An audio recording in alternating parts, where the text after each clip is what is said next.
ग्वालियर के इंद्रगंज थाना इलाके में एक महिला को रात 2:30 बजे उसके पति ने ही गोली मार दी। महिला पति की प्रताड़ना से तंग आकर अपनी बहन के यहाँ फालका बाजार स्थित फ्लैट में रह रही थी। आरोपी जब 2:30 बजे फ्लैट पर पहुंचा, यहाँ पहले तो उसने दरवाजा खटखटाया, दरवाजा खोलने के लिए दबाव बनाया।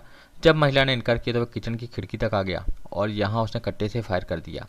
गोली महिला के हाथ में लगी। यह घटना फालका बाजार इलाके की है। इंद्रगंज पुलिस ने एफआईआर दर्ज कर आरोपी की तलाश शुरू कर दी है। मेलगांव स्थित सरकारी मल्टी में रहने वाली 23 वर्षीय रश्मि खटीक की शादी राहुल खटीक से हुई थी। शादी के कुछ समय बाद ही उसका पति उसे प्रताड़ित करने लगा। वह उसके साथ आए दिन मारपीट करता था। पत्नी परेशान होकर कुछ समय पहले अपनी बहन के यहाँ फालका बाजार में स्थित रामा अपार्टमेंट में फ्लैट में रहने लगी। उसकी बहन भी उसके साथ रहती थी। रश्मि का पति राहुल बेलदारी करता है।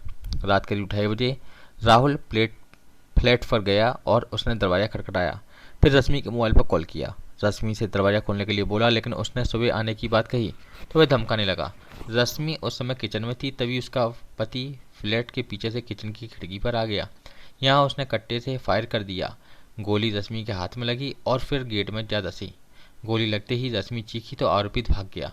रश्मि की बहन और आसपास रहने वाले लोग आ गए। लोगों ने 100 नंबर डायल कर पुलिस को सूचना दी।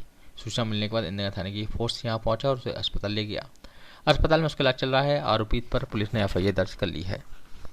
फायरिंग हुई है इंद्रगंज थाने में, क्या पूरा इंदरगंज थाने में एक पति के द्वारा अपनी पत्नी पे फायरिंग का मामला सामने आया है, जिसमें पति जो है और पत्नी अब एक दूसरे से अलग अलग जगह रहते थे। दोनों के बीच में पहले से टकरार था और पत्नी ने थाने इंदरगंज पे आके कंप्लेन किया कि उसके पति ने उस पर फायरिंग की, जिसके तहत धारा 307 के अंदर प्रकरण पंजीबद्ध कर दिया गया है और उसके पति की अभी खोज चल रही है। उसका पति जो है अपने निर्धारित घर पे अभी नहीं है, उसके अभी मोबाइल वगैरह भी स्विच ऑफ आ रहे हैं, मगर उसके पति के भी आपराधिक रिकॉर्ड पहले के भी रहे हैं। अतः हमने उस पर कार्रवाई की है और जल्द से जल्द उसको पकड़ के कार्रवाई पूर्ण करेंगे। पति क्या करता है, कोई इसका बैकग्राउंड वो इनफॉर्मल सेक्टर में नौकरी करता है और उसके पहले भी अपराध हैं उसके ऊपर।